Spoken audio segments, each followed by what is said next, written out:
Katika jimbo la Ituri, shirika Croix Rouge ya Jamhuri ya Kidemokrasia ya Kongo inajiweka mbele ndani ya mapambano ya ugonjwa wa Ebola. Pamoja na wakaaji, wavolontaire wa shirika Croix Rouge wanafanya yote iwezekanavyo juu ya kuzuia kusambazwa ya ugonjwa huu wa hatari. Kifo ya ndugu ni jambo yenye kuleta uchungu na huruma sana katika jamaa, hasa wakati ugonjwa wa Ebola unajitokeza. Hata kama ni kugumu, wanamemba wa Croix Rouge wanajikaza kuheshimu kanuni za afya ya umma pamoja na mila na desturi za mazishi katika jamii zetu. Tunafika fasi ya kazi na sumulia na familia. Tunasumulia na familia, tunasikilizana.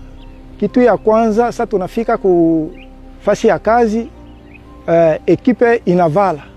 Sasa ekipe inavala pale tuko ku zone verte. Kutoka ku zone verte, tunaingia fasi maiti iko. Ya kwanza kule tunafanya prelevement. Hii tunaita swab.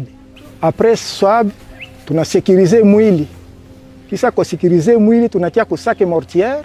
Tunatia kusaki mortière et puis tunatia kuserkei.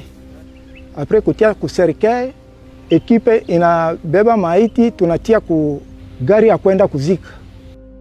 Kiisha kumaliza mazishi, timu inasafisha kwa makini vifaa vyote vilivyotumikishwa ili wahakikishe ukingo wa jamii na ya wanamemba wa Croix Rouge waliohusika na kazi hiyo.